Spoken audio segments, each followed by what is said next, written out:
I think. I quite agree with you. I quite agree. Over to you, Okay, Steve. live. Okay. Good afternoon. I'm here this afternoon, joined online by Alan Hilliar, who's a former parliamentary candidate and an active volunteer in many of the local features and functions of our life in Aldershot. My name is Mike King. I'm going to ask Alan now to introduce himself in a little more detail, and then we're going to talk through a couple of questions that I'm sure are on everybody's mind right now. Alan, please introduce yourself. Thank you very much indeed, Mike.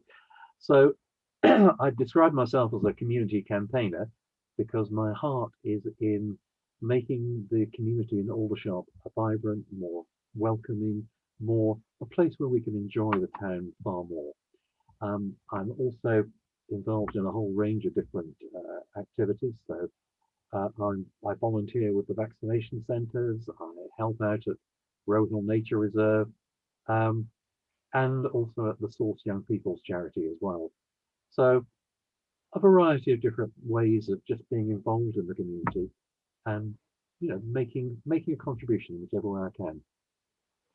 That's great, Alan. Lovely to hear that. Thank you. So, I want to start with some big picture questions, please. And these are things that occur, I think, to most of us on a daily basis. Let's start by framing the press at the moment. So these are unprecedented changing times. We all know that. They're of international importance. And we, myself, you, everybody here, we need information and we need a healthy challenge to decision makers that are basically guiding us and giving us the principles in which we can operate our lives. Now, it looks to me like the press are appearing almost partisan in their reporting. And I think it depends which paper you buy, but that's another story. But how do you see your party's role in surfacing the truths and the really important things that we need to know that are going to affect our lives? Okay, so first of all, I think an important role for challenging government or council decisions, and people need to be very much involved in that. My own thing is that we've developed a mindset in our communities where people are very reluctant to stand up to government or to the local authority because they feel that things happen at a level above their heads. They feel they have no influence. They feel their voices will not be heard. That's a, that's a that's bad for democracy. It's bad for the way we run the country. So let me answer the question in two ways. First of all, what would I want to do if I was in power, the local council or running the government? I would first of all say that government decisions need to be far more open to scrutiny and far more open to question. What we find is that within Parliament, for example, although opposition MPs can stand up and say what they think about something, the feeling is that, but the government will never listen. And that's an important fault in our democracy.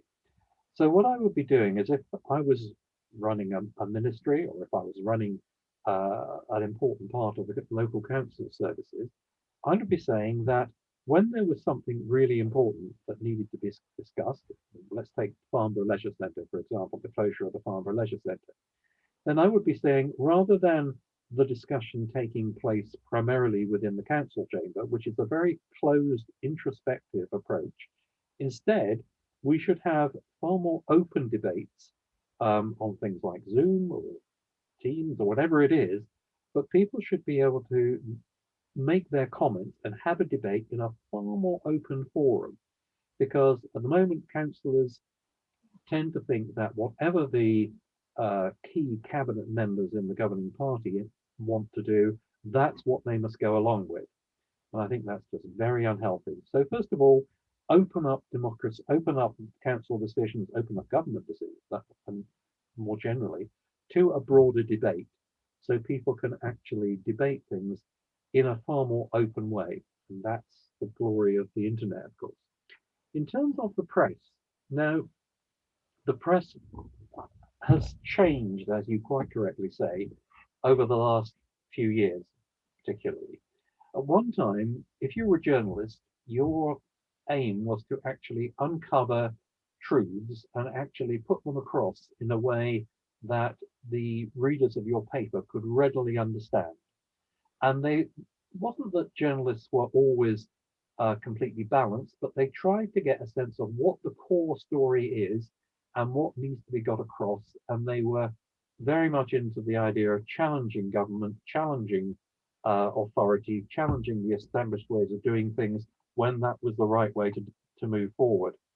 Now, I think we've got into lazy journalism, which wants to just grab headlines which appear in press releases and which just writes these up as the way that things are. I have a profound uneasiness about the way that the government has been approaching the BBC, saying that any comment from the BBC must have quote unquote balance, which means that it must always include the government's point of view. Maybe, maybe not, because there's nothing wrong with, from a journalistic perspective, in saying this is the core story. There are different perspectives on it. There are government perspective, there are opposition perspectives, and so on. But the core story is this, and that feels much more like honest journalism in the conventional and well-respected way of journalism. Beyond that, I think that the method of press control, where everything is done effectively on a voluntary basis, is no longer fit for purpose. We have to have something which has some more teeth, where the view, where what newspapers publish can be held up and examined and put to scrutiny by an independent body, which can start to say, does this really reflect the traditions of journalism in terms of honest, fair, and in detailed investigative reporting? So there is a need for a body with more teeth that can actually challenge the newspapers in terms of what they're doing. I agree with you on the point on the press. I'm going to come back to the point about the people power in a second, Alan. Please.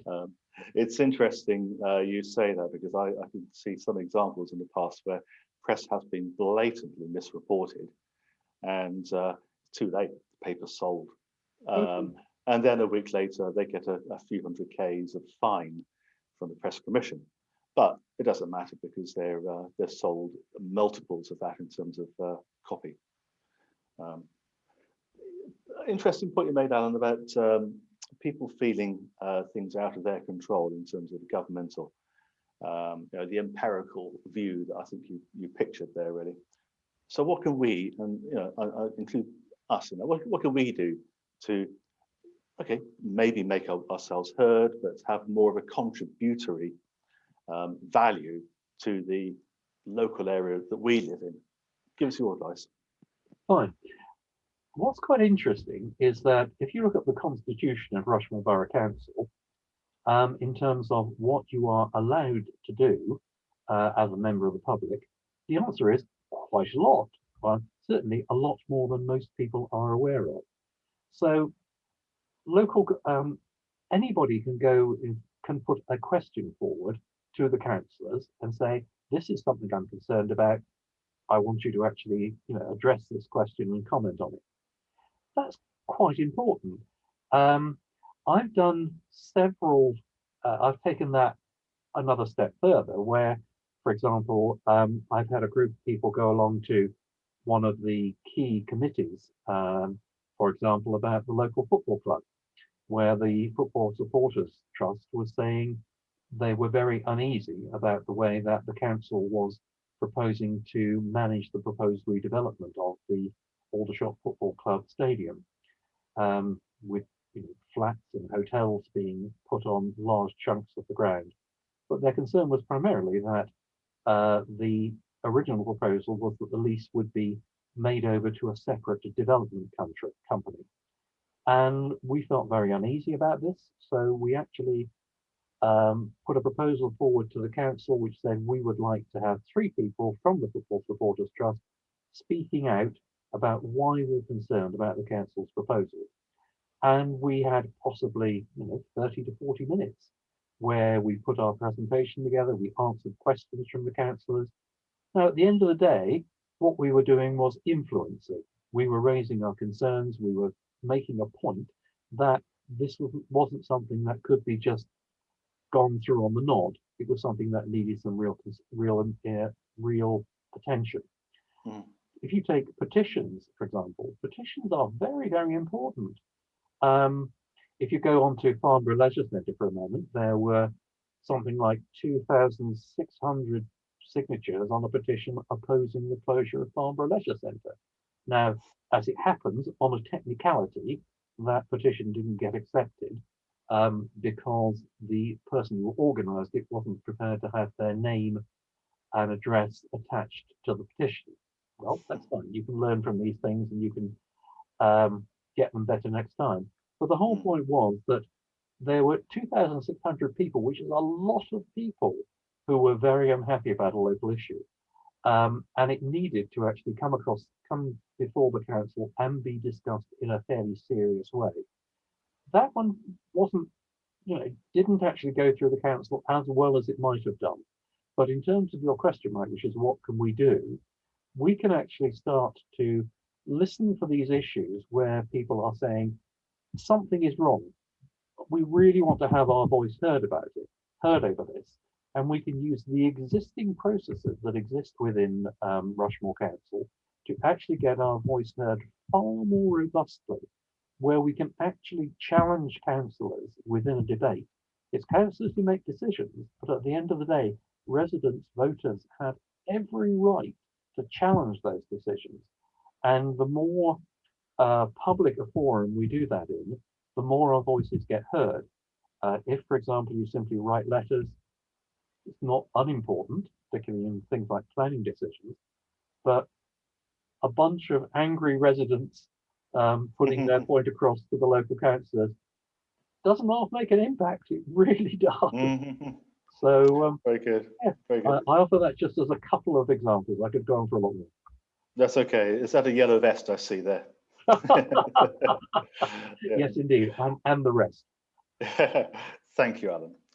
Alan, I want to just move the lens slightly to the slightly broader international picture, if I may. Brexit is here to stay, at least for 4+ years, whether Brexit is your thing or not. That's not the question, what the question's about. My question here is, how do you see your party bringing the best out of our relationship, because we still have to have a relationship with the 27 member countries. How do you see our relationship developing and growing for a mutual benefit whilst no longer EU bound? Okay. The problem that the government has at the moment is that it positioned itself as being anti-EU. And having backed itself into a corner, it now has to satisfy a substantial and very vocal part of the electorate which wants to be negative about the EU at every conceivable opportunity. And your comment about the press earlier on is very valid in that.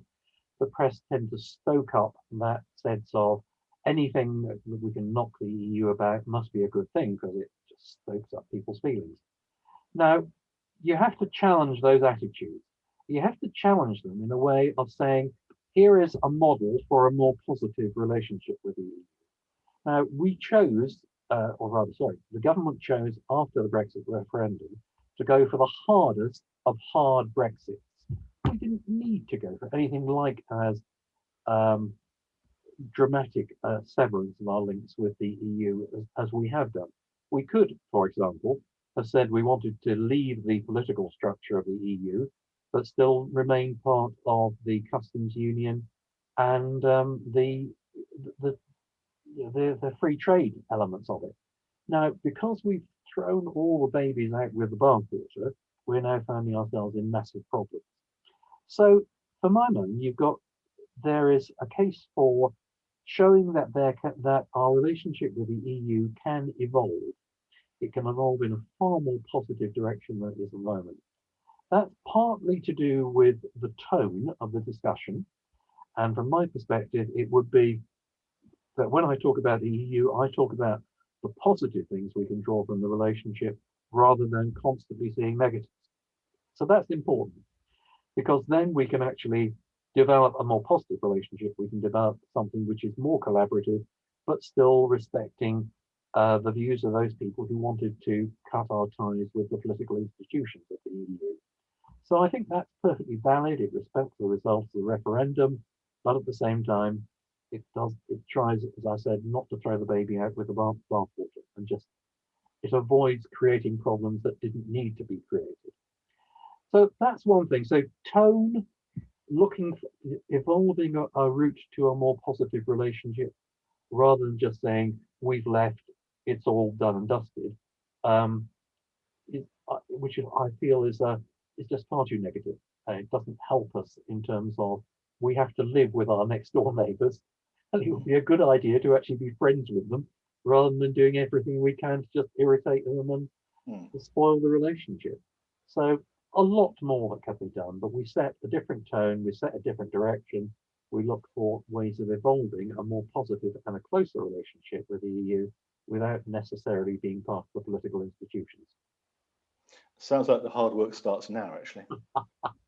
Yes. Indeed. Yeah. But you've got to start somewhere. Somebody's got to start saying there is a better way. And that's where I'm coming from. That's where the Lib Dems are coming from, which is just because there are lots of people who want to be hugely negative doesn't say we have to buy into that. We have to say, here is a better alternative. Yeah. For bon accord. Yeah. Okay. Alan, just to close here, I mean, I just want to now just zoom in, if I may, on some local topics here. So I look around me in Aldershot and you know, having myself been here for 20 years now, and I see the changes. I see that there's going to be changes coming ahead as well. There has to be change as part of the growth of any community. So how would you describe the Aldershot of the future? And incorporating in your answer, how do you feel that we are best serving our multicultural community, which we have, which is absolutely unique in this country, with a strong forces and Gurkha population? How are we embracing that culture, firstly? Secondly, just to touch on the plans for development, what's it going to look like? And thirdly, we're here on Zoom right now. You and I have been working for about a year, staring at our computer from our dining room table.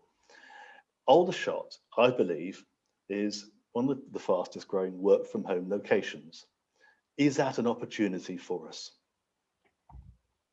Okay, multi-part question there, Mike. So I'll try and take it one by one, if I may. Can I take the question of the town centre redevelopment, the plan for Aldershot to start with? First of all, if we look at what the council is pushing through at the moment, it is essentially to tear down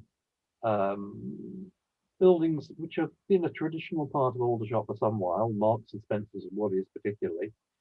So they're tearing down buildings with empty shops, with old empty shops, and they're putting in lots of flats with new empty shops. Now, to my mind, that's not a particularly exciting proposition. You know, replace old with new, but they're still empty. And of course, we're also going to get hundreds of new flats in the town centre. Now, that's not a very exciting vision. From my perspective, what we should be starting to say is, what sort of town is Aldershot? What are its key? What makes it really special? What makes it unique? And how can you celebrate that in terms of the town centre? So for me, a town centre needs to be something that draws people in, that reflects the character of the town, something where people can be proud of. At the moment, people feel very depressed about the town centre. They feel it's empty, it's derelict, there's too many empty shops, and it doesn't give them a sense of pride in their community. So we need to actually start saying, what is Aldershot as a town? You touched on the question of diversity. Absolutely, it is one of the major features of who we are. I'd perhaps use a slightly different phrase. Somebody asked me some years ago, what did I think of Aldershot? And I said, it's full of character and it's full of characters. And for me, that captures something quite important. Another word which I've used to try and pick up the essence of what Aldershot is, would be quirky. There are lots of people who are quite quirky, quite different, quite individual in Aldershot. You notice that, for example, in the number of people who are involved in the creative industries, in arts or media or music or whatever. And they've often, those people who've come to Aldershot have done so because the housing prices were a bit lower than Guildford or Farnham or whatever. Um, and so you've got this community of people who care a lot about the creative side. So hence my use of the word quirky. There's lots of quirky people in Aldershot.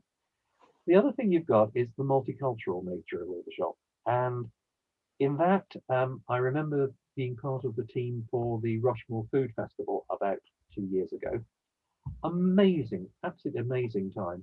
The last one, which was 2018, I think, 2019, we had we went up from 500 tickets from the first event to 1,000 tickets for the second event, and we still sold out them all within 3 or 4 hours because there's a huge demand. What is the food festival? It comprised about 14, 15 in food stalls from everything from cakes from the local churches through to Afro-Caribbean, through to Nepalese, through to Asian, through to Nepalese, of course. And I can only remember a few of them off the top of my head. But people flocked into that event because they said, this represents something of what is different and unique about Aldershot. Here is something that says something about the diversity we have.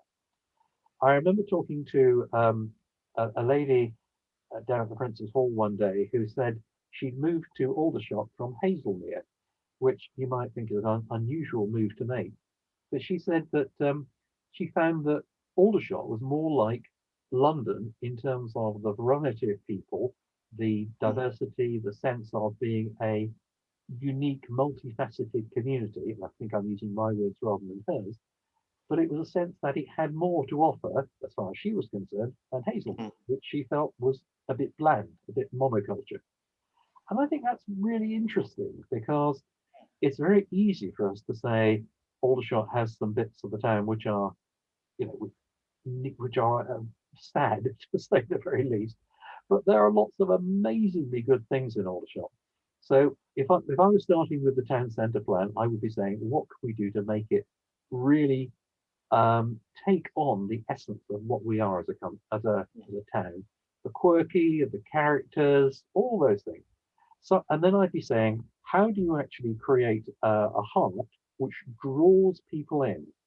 So, if I was, rather than saying, "Gosh, I wish we had a Debenhams, I wish we had a Next, I wish we had a Dorothy Perkins, or whatever it was," which is frankly not really going to happen. What you have to say is, what can you put into Aldershot that is viable, that is unique and quirky, that will draw people in? So I came up with two specific ideas. I did them in the context of the town before Marks and Spencer's and Woolworths were demolished, but the idea still works in the sense that you have lots of new empty shops and you could still develop this concept elsewhere. I said, why don't we have, first of all, a new food hall? What's a food hall? Well, basically, it is a place where you have lots of different food outlets around the outside of the hall. So Nepalese, Afro-Caribbean, all those good fun things. And in the middle, you have one central place where people eat. Now, that means that people could go in and have a different food experience every time they went there. So there's always something different, there's always something unique. You can do it on, it's been done successfully up in London, and the stalls, the people who come in selling, preparing and selling the food, classically pay something like 15% of their turnover to the organisation that runs the food hall, and they don't have to pay rent or rates or anything like that. It's all covered under one simple payment. And that enables people to start up food businesses in a way that they're well, it's a low cost, and you're going into an environment which you think is different and special. So it's likely to draw people in. There's nothing like it for miles around. Let me give another one, which is an indoor market. We don't have an indoor market, again, for miles around. If you go to Devon, for example, you have the concept of pannier markets, which go back to the days when people brought stuff in to sell in a particular market location. But there's no reason why we shouldn't have the same sort of thing there, whether it's artists, whether it's craft people, whether it's artisan bakers. whatever it is, an indoor market could draw people in and could be something buzzy, exciting, interesting, um, which is in a location that people can go to. I think those things would draw people in. Once you've got the footfall from those unique locations, everybody else in the town benefits. So there will be the coffee shops which will benefit because we're going to the food hall and then go out for coffee, or vice versa. So you need something unique and special which brings the thing together. To answer your question about, I may have forgotten one of your questions, so I'll forgive me if I missed something. I was, I think it's an elaboration, extension of what you just said, actually, about putting that that vibrancy back into Aldershot, because Yeah. my observation is that Aldershot and towns like Aldershot are becoming key work from home locations. Mhm. People working once in the city find that they can work with good broadband, and we need to now add the life to the work as well. Yeah. Absolutely. So thank you for mentioning that, Mike, because going back to we have lots of new empty shops potentially in a few years' time. What are we going to do with these? I just don't believe that there are going to be lots of retailers suddenly flooding into Aldershot. I just can't see it. The world's changed. So going back to your question about more not work from home locations, but more hot desking, local office locations. If we think that if you take the question of what would make people want to come to a location to be in a town centre office in a hot desking situation, it is that it was an interesting environment, that they could meet lots of other people there, that they have the infrastructure they need, but also it needs to be a networking hub as well, a place where people can talk, exchange ideas, and just you know work together, develop collaborations. Now, if you take the idea of the food hall and the indoor market, those are buzzy things. If you're working in a location where you can go and get a great coffee, do some minor shopping, go and get a nice meal, know there's always variety there. Oh, that's quite fun. That actually draws you in. It's worth going there. And if you know that there's lots of networking going on because the people are there and the buzz comes relatively automatically, then that's really quite attractive. Then you start saying, okay, what can we do to uh, make that, for example, focused around different areas of work? For example, the classic one would be arts, creativity, or indeed the games area. So the council is doing perfectly validly converting the old town hall into being a centre for developers of PC games. Great idea. Go for that 100%. Because the logic is if there are lots of developers there, they'll talk to each other, they'll spark off ideas, all those good fun things. So that's great. But there's the other one, which is the music community. You need to have a place which is really welcoming, inviting. Classically, the West End Centre is the place to do that. It does an amazing amount of other things as well. I think it could probably expand, but you could have that as a music, arts, creativity hub. Then maybe within the new town centre shops, maybe you have areas which are more focused on people who are into IT development or a whole range of other things. People are into marketing, for example. So they would know that when they went there, they would meet other people in a similar thing. So that's a big value added. And on the diversity bit, which you touched on earlier on, leaving aside the comment about the diversity within the food hall concept, I remember when we've had Victoria Days. That's right, we haven't had one for a year or two. But I remember when we had the last one there, where I was volunteering and doing some volunteer marshalling. We had 200 or 300 people from the Nepalese community who were doing dances, who were demonstrating their different costumes, who were showing the variety of the community. I think there's far more that we can do about that. Do with that. We need things that we do together.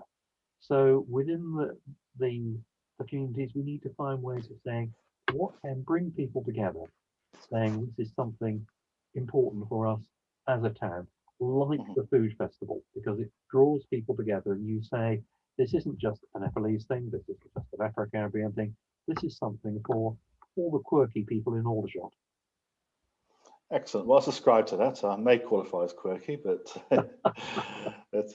that's good. And I think a lot of what you said there is quite inspiring. I like the thought that's gone into the local picture as well. So I'm going to thank you very much, Alan. I've thoroughly enjoyed our discussion this afternoon.